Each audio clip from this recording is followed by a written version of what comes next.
Good morning, सभी का स्वागत है सीएल कैरियर एकेडमी में। आइए हम आज के करंट अफेयर्स पढ़ेंगे, शानदार करंट अफेयर्स और उसके साथ उसके फैक्ट स्टैटिक जीके के साथ बेहतरीन करंट अफेयर्स होगा। आप इसको पढ़िए और आप इसकी तैयारी पूरे तरीके से करिए। स्टैटिक जीके और इसके जो करंट अफेयर्स के साथ जो बातें होगी वो आपके परीक्षा के लिए महत्वपूर्ण होगा। तो चलिए आज के प्रश्न, पहला प्रश्न हमारे पास है, पुलित्जर पुरस्कार से संबंधित है, शानदार और बेहद महत्वपूर्ण है। पुलित्जर पुरस्कार 2022 जीतने वाली फाहमीदा आजिम किस देश की हैं? किस देश की है फाहमीदा आजिम? तो एक पत्रिका जो है, ये जो है पत्रकारिता के क्षेत्र में जो है पुलित्जर पुरस्कार है ना, और ये देश की है, ये बांग्लादेश के हैं। कहां की है? बांग्लादेश से इसका सही उत्तर होगा। बांग्लादेश की है। कौन? ये फाहमीदा आजिम बांग्लादेश की है और इनको पुलित्जर पुरस्कार मिला है। इनके साथ और भी 2-4 लोगों को मिला है जिसमें ये शामिल हैं। क्योंकि भारत का पड़ोसी देश है बांग्लादेश, तो इसलिए ज्यादा महत्वपूर्ण है। फाहमीदा आजिम है ना, ये इनको मिला है पुलित्जर पुरस्कार। और याद रखेंगे पुलित्जर पुरस्कार जो है यह दिया जाता है पत्रकारिता के क्षेत्र में,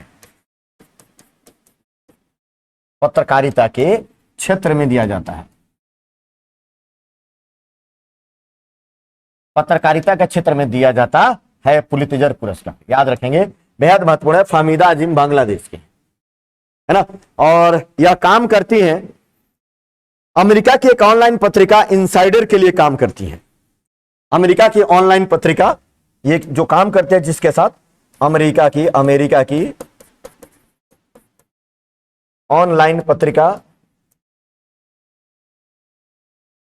ऑनलाइन पत्रिका इनसाइडर के लिए काम करती हैं। अमेरिका की ऑनलाइन पत्रिका इनसाइडर के लिए काम करती हैं, ये याद रखना है आप लोगों को, है ना, ये पूछा जाएगा। और पत्रकारिता क्षेत्र में बहुत बड़ा पुरस्कार है पुलित्जर पुरस्कार, है ना। ये बांग्लादेश की हैं, बिल्कुल सही से आप याद रखिएगा। 2022 के लिए इनको चुन लिया गया है। उन्हें यह पुरस्कार सचित्र व्याख्यात्मक रिपोर्टिंग और कमेंट्री की श्रेणी में दिया गया है। यह पुरस्कार इनको दिया जाएगा सचित्र व्याख्यात्मक रिपोर्टिंग, सचित्र व्याख्यात्मक रिपोर्टिंग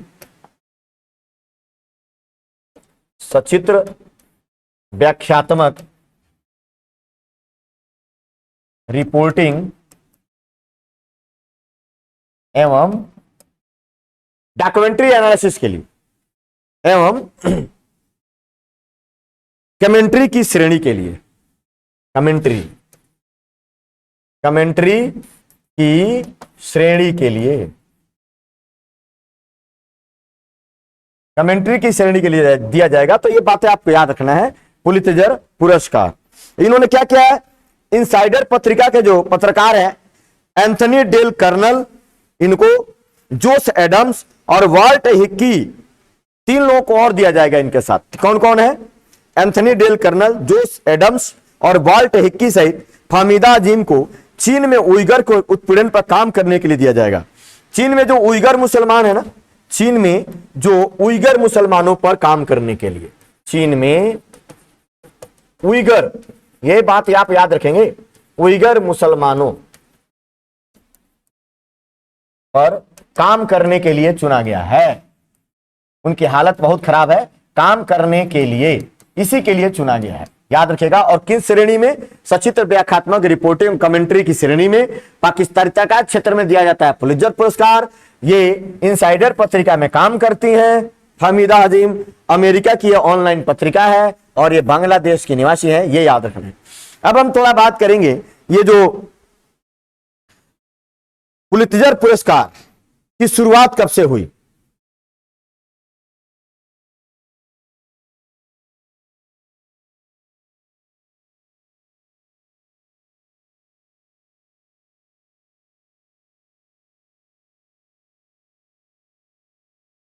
पुलित्जर पुरस्कार की शुरुआत कब से हुई? तो ध्यान रखिएगा,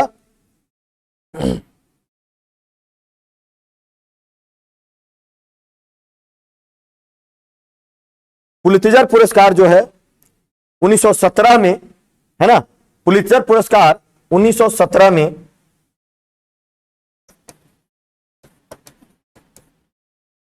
1917 में से दिया जा रहा है। तो ये बात भी याद कर लेंगे। रक्षा मंत्री राजनाथ सिंह किस देश की 3 दिवसीय यात्रा पर गए हैं? रक्षा मंत्री राजनाथ सिंह किस देश की 3 दिवसीय यात्रा पर गए हैं? तो यह उत्तर हो जाएगा इसका उज्बेकिस्तान। उज्बेकिस्तान, और उज्बेकिस्तान की राजधानी ताशकंद में गए हैं। कहां गए हैं? ताशकंद में। तो 3 दिवसीय यात्रा पर गए हैं उज्बेकिस्तान के भारत के केंद्रीय रक्षा मंत्री राजनाथ सिंह। तो वेरी वेरी मोस्ट इंपोर्टेंट है, उज्बेकिस्तान की राजधानी ताशकंद में गए 3 दिवसीय यात्रा के लिए। अब इस 3 दिवसीय यात्रा में, है ना, राजनाथ सिंह के 3 देशों की यात्रा, उसके रक्षा मंत्रियों के साथ बात होगी। इन्होंने ताशकंद में जो है 3 देशों के रक्षा मंत्रियों के साथ, मतलब रक्षा मंत्रियों के साथ बात करेंगे 3 देशों के। वो कौन कौन है? उज्बेकिस्तान, कजाकिस्तान और बेलारूस, है ना, ये लिखा हुआ है। बेलारूस, उज्बेकिस्तान और कजाकिस्तान, इन 3 देशों के, इन 3 देशों के रक्षा मंत्रियों के साथ, रक्षा मंत्रियों के साथ बैठक करेंगे, बैठक करेंगे। तो यह बात याद रखिएगा, इन 3 देशों के रक्षा मंत्रियों के साथ बैठक करेंगे, है ना। कजाकिस्तान की राजधानी कहां है? कजाकिस्तान की राजधानी है नूर सुल्तान। ये भी याद रखिएगा, कजाकिस्तान की राजधानी नूर सुल्तान है। बेहद महत्वपूर्ण प्रश्न होगा।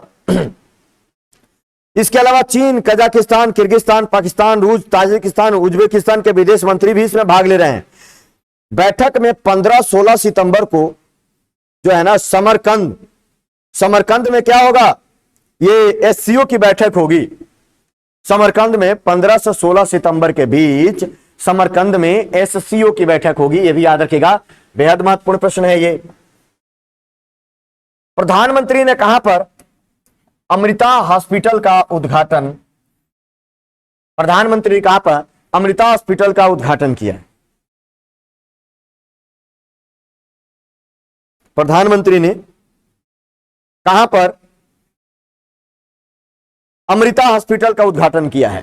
तो इसका उत्तर हो जाएगा फरीदाबाद। बिल्कुल सही जवाब होगा, इसका जवाब होगा Faridabad. Faridabad is the right answer, Amrita hospital.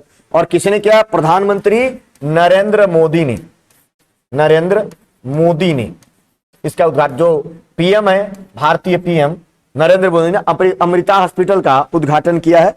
याद रखिएगा, महत्वपूर्ण प्रश्न होगा। 133 एकड़ में बने इस अस्पताल का 2600 बेड है।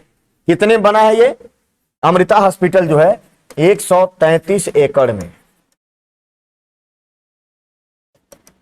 2600 बेड हैं। ये भी याद रखिएगा, 133 एकड़ में बना है, 2600 इसमें बेड है, करीब 6000 करोड़ रुपया खर्च हुआ है। इसमें विश्व स्तरीय इलाज की सुविधा मिलेगी, अत्याधुनिक सुविधाओं से लैस है। इस अस्पताल का प्रबंधन माता अमृतानंदमयी मठ द्वारा किया जाएगा। प्रबंधन माता अमृतानंदमयी मठ द्वारा किया जाएगा, मठ द्वारा किया जाएगा, ध्यान रखिएगा। और ये कहा जा रहा है एशिया का सबसे बड़ा अस्पताल है ना, ये भी याद रखेंगे आप लोग। यह अस्पताल एशिया का सबसे बड़ा प्राइवेट अस्पताल है, बहुत महत्वपूर्ण होगा। एशिया का सबसे बड़ा प्राइवेट अस्पताल, अरे प्राइवेट अस्पताल है ना, 6000 करोड़ रुपए से बन रहा है, करोड़ रुपए से बना। अब समझ लो, बहुत बड़ा, एशिया का सबसे बड़ा प्राइवेट अस्पताल है। फरीदाबाद, फरीदाबाद का हरियाणा। अमृता हॉस्पिटल का उद्घाटन नरेंद्र मोदी ने कर दिया है। देश की पहली एजुकेशन टाउनशिप किस राज्य में बनेगी? देश की पहली एजुकेशन टाउनशिप किस राज्य में बनेगी, यह आपको बताना है। तो यह बनेगा उत्तर प्रदेश में। कहां बनेगा ये? उत्तर प्रदेश में बनेगा देश की पहली एजुकेशन टाउनशिप, है ना। महत्वपूर्ण प्रश्न है, और उत्तर प्रदेश के लिए तो और महत्वपूर्ण है, और नेशनल जीके में भी ये काफी महत्वपूर्ण होगा, है ना। वेरी वेरी इंपॉर्टेंट है। देश की पहली एजुकेशनल टाउनशिप उत्तर प्रदेश में बनेगी। अब क्या है ये? इसका मतलब क्या है, एक ही जगह पर सभी प्रकार की शिक्षा और कौशल विकास का प्रशिक्षण एक ही जगह पर। इसका मतलब क्या है एजुकेशनल टाउनशिप का? तो एजुकेशनल टाउनशिप का मतलब है एक ही जगह पर, एक ही जगह पर शिक्षा और कौशल प्रशिक्षण, एक ही जगह पर शिक्षा और कौशल प्रशिक्षण का विकास, है ना, याद रखिएगा। तो यही है एजुकेशनल टाउनशिप, एक ही जगह पर शिक्षा और कौशल विकास, कौशल से आसानी से उपलब्ध होना, है ना, विकास, और यहां पे लिख सकते हैं और आसानी से उपलब्ध होना, आसानी से उपलब्ध होना, यही मतलब है एजुकेशनल टाउनशिप, है ना। उत्तर प्रदेश में पहली बार किया जा रहा है, याद रखिएगा, बेहद महत्वपूर्ण है।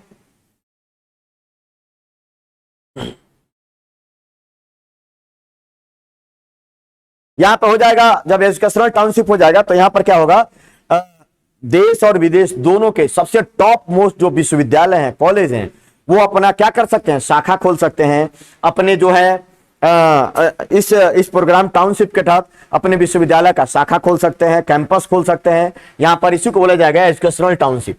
उत्तर प्रदेश की राजधानी लखनऊ है और मुख्यमंत्री यहां पे योगी आदित्यनाथ है, आनंदीबेन पटेल राज्यपाल है, और उत्तर प्रदेश में है दुधवा राष्ट्रीय उद्यान, दुधवा राष्ट्रीय उद्यान है, राष्ट्रीय उद्यान। और उत्तर प्रदेश के 10 आर्द्र भूमियों को, उत्तर प्रदेश के 10 आर्द्र भूमियों को रामसर का दर्जा मिल चुका है, रामसर का दर्जा प्राप्त हो चुका है, यह भी याद रखेंगे आप लोग, है ना, महत्वपूर्ण बात है। उत्तर प्रदेश जनसंख्या में नंबर 1 है।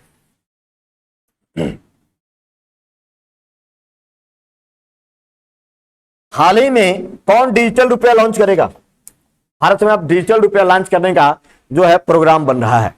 2022-23 के वित्त में जो बजट में वित्त मंत्री निर्मला सीतारमण ने इसकी घोषणा की थी कि ऐसा किया जाएगा कि भारत में अब डिजिटल रुपया भी क्या किया जाएगा, लॉन्च किया जाएगा, और यह लॉन्च करने का काम करेगा आरबीआई। भारत में डिजिटल रुपया लॉन्च करने का काम आरबीआई के द्वारा किया जाएगा। ध्यान रखिएगा, बड़ा ही महत्वपूर्ण प्रश्न है, आरबीआई लॉन्च करेगा, जबकि 2022-23 के बजट में निर्मला सीतारमण ने इसकी घोषणा की थी। यहां मैं लिख दे रहा हूं 2022-23 के बजट में इसकी घोषणा हुई थी, इसकी घोषणा की गई थी, है ना, वित्त मंत्री द्वारा। आरबीआई करेगा डिजिटल रुपया। आरबीआई की स्थापना कब हुई? 1 अप्रैल 1935 को। हेड ऑफिस कहां है इसका? हेड ऑफिस जो है कहां है? मुंबई। और इसके गवर्नर कौन है? शक्तिकांत दास। इसके गवर्नर है शक्तिकांत दास। आरबीआई ही मौद्रिक नीति जारी करता है, मौद्रिक नीति, है ना, जारी करता है। अभी मौद्रिक नीति जारी का रेपो रेट में 50 आधार अंकों की बढ़ोतरी की है आरबीआई। आरबीआई के पहले गवर्नर कर थे सर ऑसबोर्न स्मिथ, और पहले भारतीय गवर्नर थे सीडी देशमुख। आरबीआई के पहले भारतीय गवर्नर सीडी देशमुख थे। आरबीआई जो है भारत का केंद्रीय बैंक है और यह सभी प्रकार के नोटों का निर्गमन करता है। अब डिजिटल मुद्रा लॉन्च करेगा। किस राज्य की सरकार राज्यों में 300 ग्रामीण औद्योगिक पार्क स्थापित करने की योजना बना रही है? किस राज्य की सरकार राज्य में 300 ग्रामीण औद्योगिक पार्क? तो इसका उत्तर हो जाएगा, बिल्कुल सही जवाब होगा छत्तीसगढ़। छत्तीसगढ़ की सरकार 300 ग्रामीण औद्योगिक पार्कों की स्थापना करेगी छत्तीसगढ़ में, है ना। ये एक बहुत बढ़िया है, बहुत ही शानदार योजना प्राप्त होगा और परीक्षा के लिए भी उतना ही महत्वपूर्ण है। ये परीक्षा के लिए भी बहुत महत्वपूर्ण है, तो बात ध्यान रखिएगा। छत्तीसगढ़ की राजधानी कहां है? रायपुर। और रायपुर का नाम हो गया है अटल नगर। यह भी याद रखिएगा, अटल नगर रायपुर का नाम अटल बिहारी वाजपेयी के नाम पर।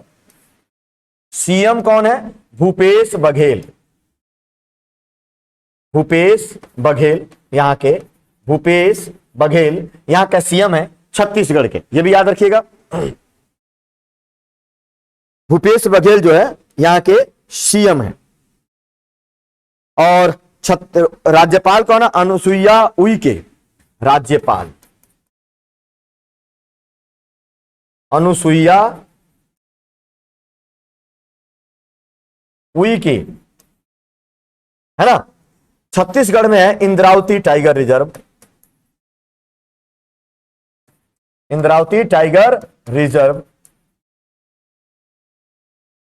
और एक है गुरु घासीदास टाइगर रिजर्व, गुरु घासीदास टाइगर रिजर्व,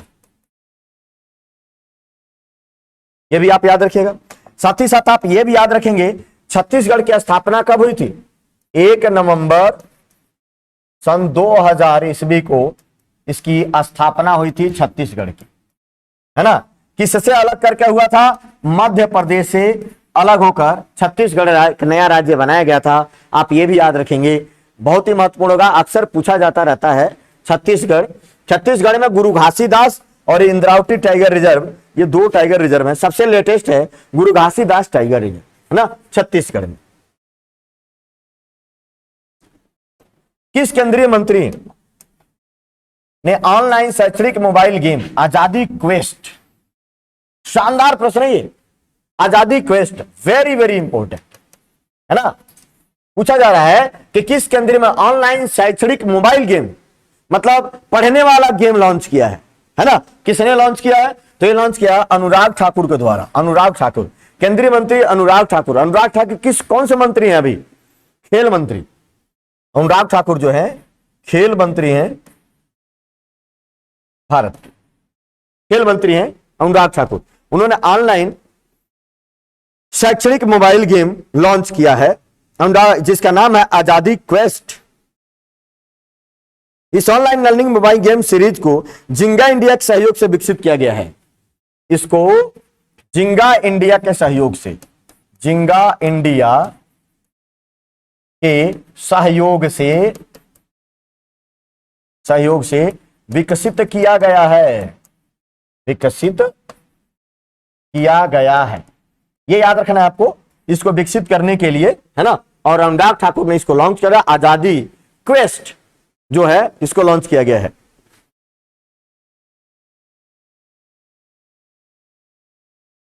ये गेमिंग के माध्यम से लोगों को शिक्षित करने का एक प्रयास किया गया है इसके तहत, है ना। आप ये याद रखेंगे, बेहद महत्वपूर्ण है। तो ऑनलाइन शैक्षणिक गेम आजादी क्वेस्ट, अनुराग ठाकुर। हाल ही में किसने भारत में स्वदेशी रूप से निर्मित VLSR Sam missile, VLSR Sam missile का सफल टेस्ट या सफल परीक्षण किया है? तो DRDO और भारतीय नौसेना दोनों ने मिलकर किया है। ए और बी दोनों सही है ना। VLSR सैम का सफल परीक्षण किया है किसने? DRDO और भारतीय नौसेना ने मिलकर किया है। यह बात याद रखना है, शानदार प्रश्न होगा, परीक्षा में जरूर पूछा जाएगा ये, है ना। अब कुछ बातें और इसमें देखते हैं। इसका परीक्षण कहां हुआ? ओडिशा तट पर एकीकृत परीक्षण रेंज चांदीपुर से। इसका सरफेस टू एयर मिसाइल है ये, उड़ीसा के चांदीपुर रेंज से, उड़ीसा के चांदीपुर रेंज से परीक्षण किया गया, ये भी याद रखिएगा कहां से हुआ है, ये एक प्रश्न पूछा जाएगा। और ये सरफेस टू एयर मिसाइल है। क्या है? सरफेस टू मतलब सतह से हवा में मार करने वाली मिसाइल है, याद रखिएगा। या सतह से हवा में मार करने वाली मिसाइल है, surface to air, surface to air missile, surface to air missile है, सतह से हवा में मार करने वाली मिसाइल है, याद रखिएगा।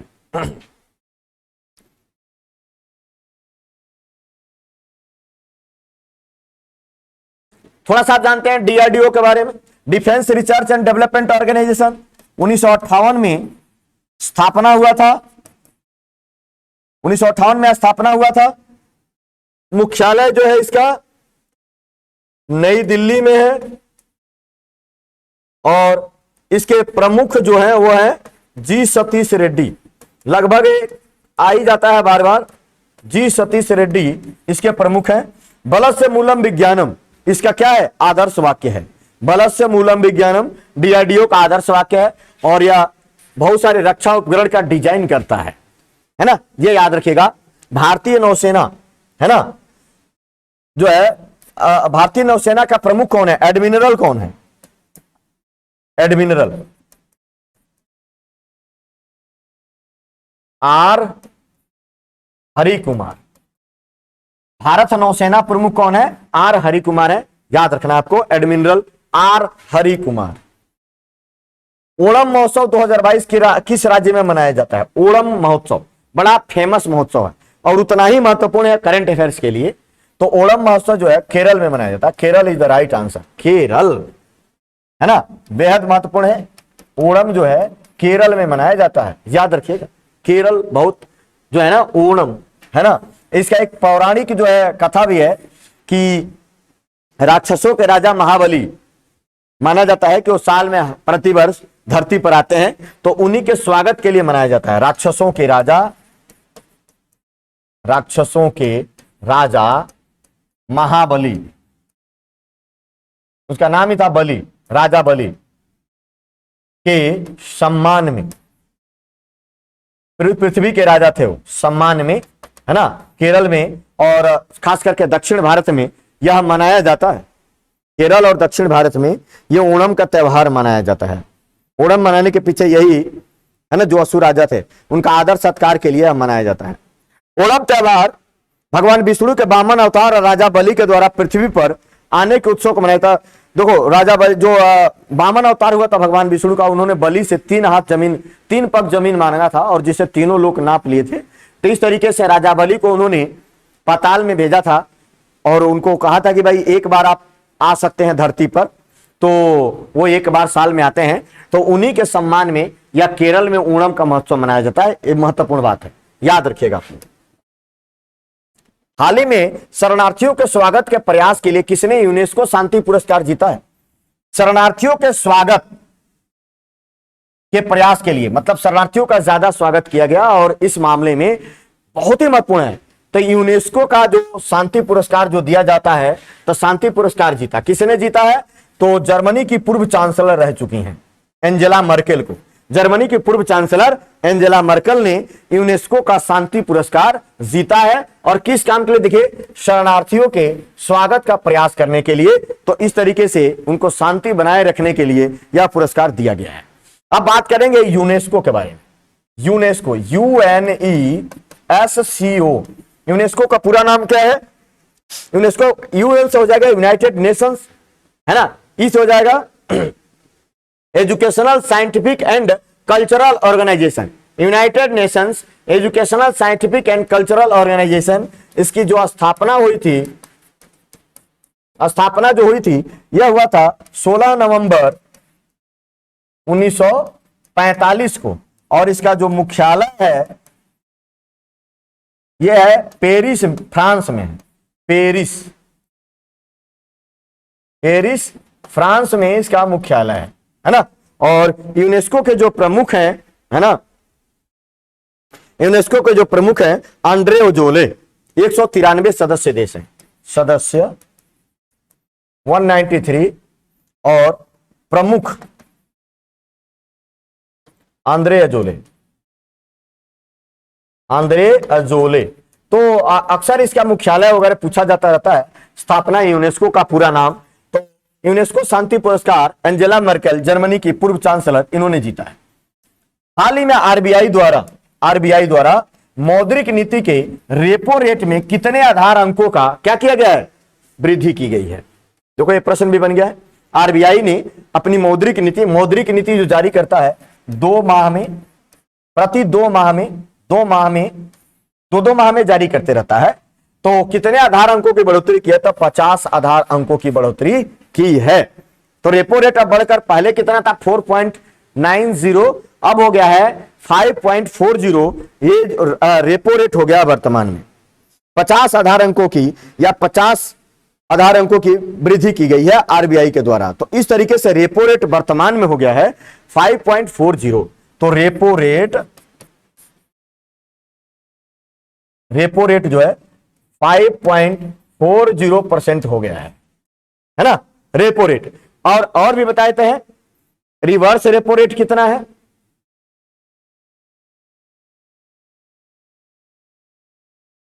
Reverse repo rate 3.35 RRR 3.35 reverse repo rate वर्तमान में है। उसके बाद अगर हम देखें बैंक रेट है 5.65, बैंक रेट 5.65% ये बैंक रेट है ना।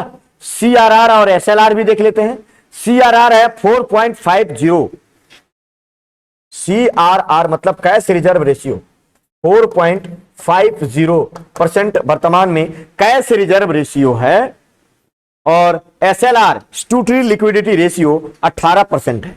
स्टूटरी लिक्विडिटी रेशियो ये 18% है वर्तमान में। ये सारी बातें आप याद रखिएगा। ये पूरा लिस्ट जो इसी महीने आया है आरबीआई के द्वारा जो मौद्रिक नीति जारी की गई है वही जारी करता है मौद्रिक नीति प्रति 2 महीने में,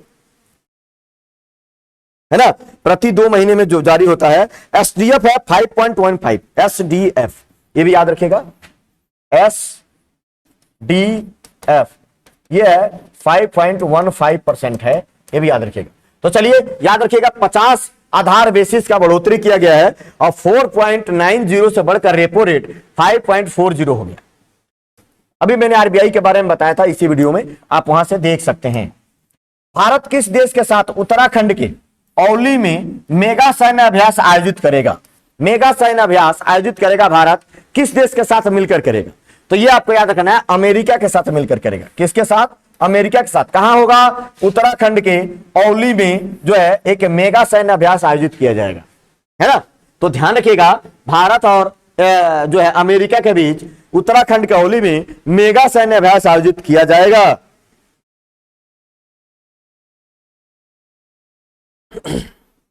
सैन्य अभ्यास मेगा सैन्य अभ्यास है, युद्ध अभ्यास है। इसका नाम क्या रखा गया है? युद्ध अभ्यास। 18वां संस्करण होगा। ये जो मेगा सैन्य अभ्यास है इसका नाम क्या है? युद्ध अभ्यास। ध्यान रखिएगा, युद्ध अभ्यास, युद्ध अभ्यास कहा जाएगा।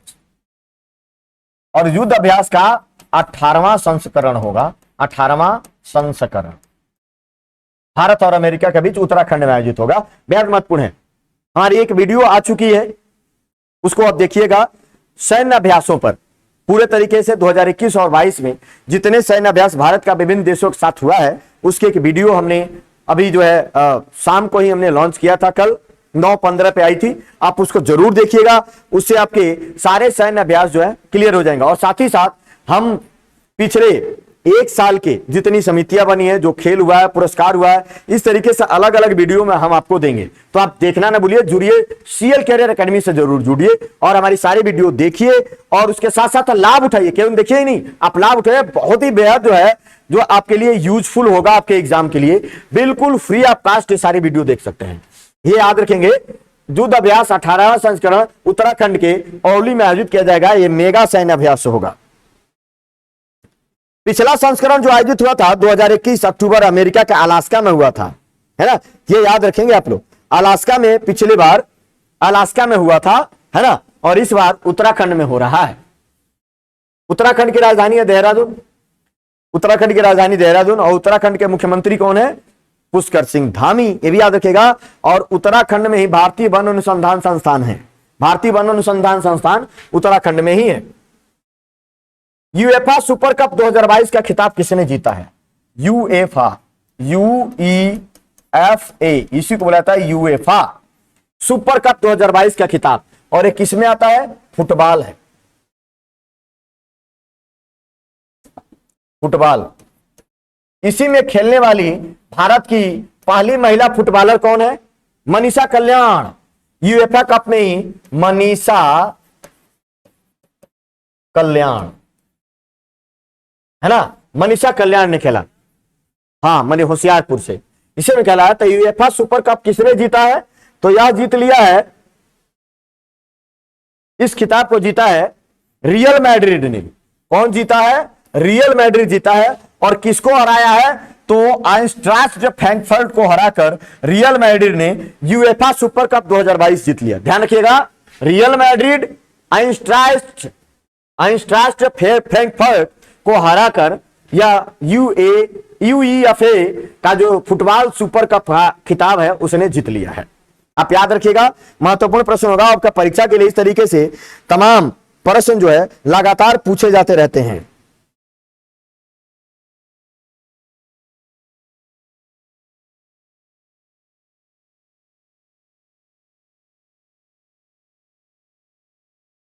यह हर साल होता है। यूरोपा लीग एस्टाज को हराकर 5वीं बार खिताब जीता है ना। रियल मैड्रिड ने 5वीं बार खिताब जीता है, याद रखिएगा। और इसने आइंट्राख्ट फ्रैंकफर्ट को हराकर यह जीता है।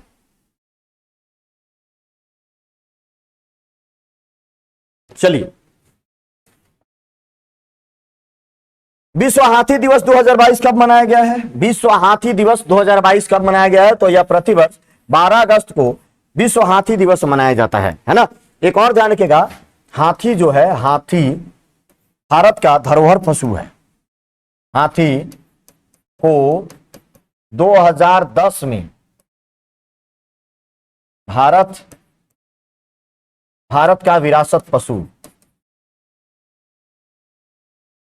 विरासत पशु घोषित किया गया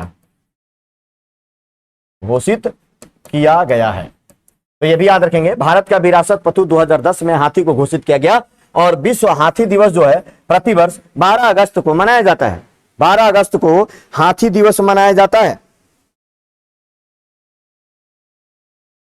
अब देखो, यह 2011 से मनाया जा रहा है ना। जानवर की रक्षा करने के लिए और उनके संबंधी उपाय बनाने के लिए इसका मुख्य उद्देश्य क्या है? हाथियों के संरक्षण पर जागरूकता पैदा करना और जंगली और बंदी हाथियों के बेहतर संरक्षण प्रबंधन के लिए ज्ञान और सकारात्मक समाधान ढूंढना, है ना। तो ये 2011 से मनाया जा रहा है। बंदी हाथी जो लोगों ने बांध के रखे हैं उस हाथी को, और साथ ही साथ जो जंगली हाथी हैं, जंगली और बंदी दोनों हाथियों को क्या करना? उसको बचाना, उसके बेहतर स्वास्थ्य और उनके बारे में लोगों के बीच जागरूकता पैदा करने के लिए विश्व हाथी दिवस मनाया जाता है।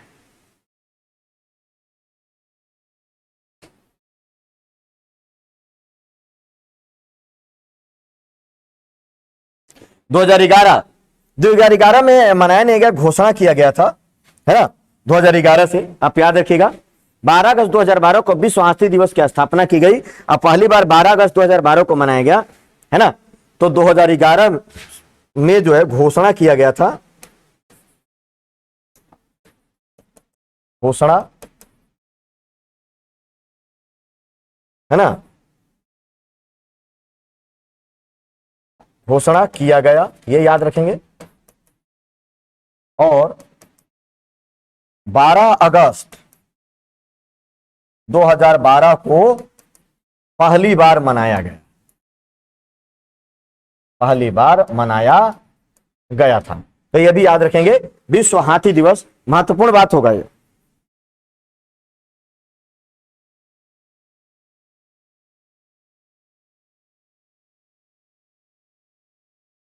विश्व हाथी दिवस की स्थापना कनाडा के फिल्म पेट्रिसिया सिम्स के द्वारा किया गया था, है ना।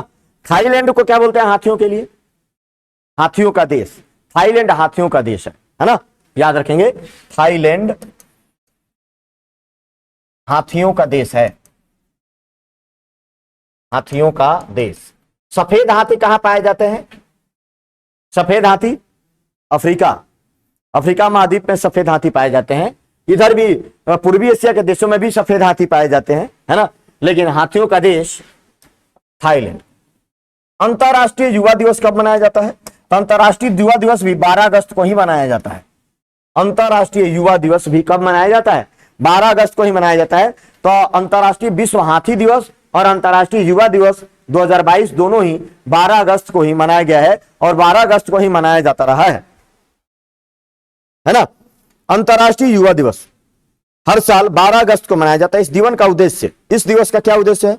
देश के युवाओं की आवाज, कार्यों और उनके द्वारा किए गए आविष्कार को देश दुनिया तक पहुंचाना, युवाओं की समस्याओं को अंतर्राष्ट्रीय संगठन जैसे संयुक्त राष्ट्र मानवाधिकार आयोग तक पहुंचाना, यही इसका उद्देश्य है। इसका मनाए जाने का यही उद्देश्य है।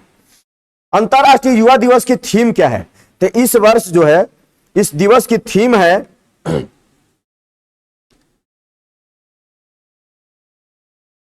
Intergenerational solidarity. इंटरजेनरेशनल थीम, युवा दिवस की theme.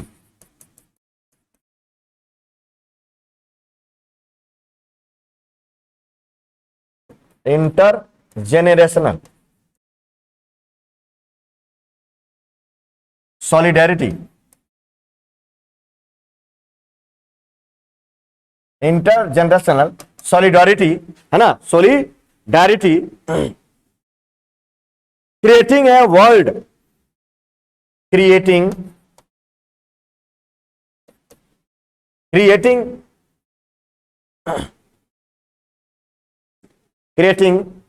A world for creating a world for all age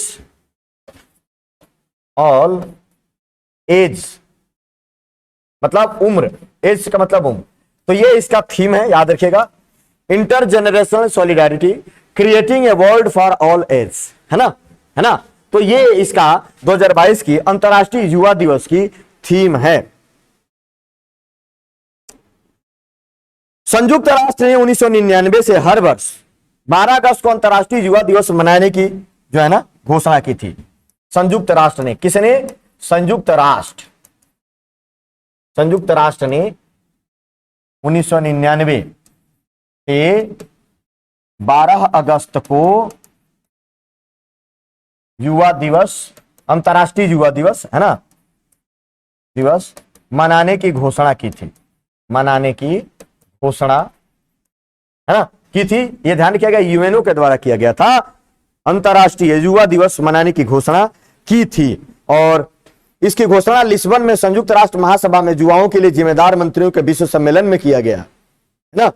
तो 12 अगस्त सन 2000 में पहली बार मनाया गया है ना। 1999 से 12 अगस्त को युवा दिवस मनाने की घोषणा हुई और पहली बार मनाया कब गया? 12 अगस्त सन 2000 में पहली बार। यहां पे याद रखेंगे, घोषणा हुई 99 में, पहली बार 12 अगस्त सन 2000 में मनाया गया। तो पहला युवा दिवस इस समय मनाया गया। बेहद महत्वपूर्ण प्रश्न है। चलिए आज के लिए इतना ही, कल फिर मिलेंगे अन्य प्रश्नों के साथ जो करंट अफेयर से संबंधित होंगे, बड़े महत्वपूर्ण होंगे, है ना। तब तक के लिए सभी को बहुत बहुत धन्यवाद। जय हिंद, जय भारत।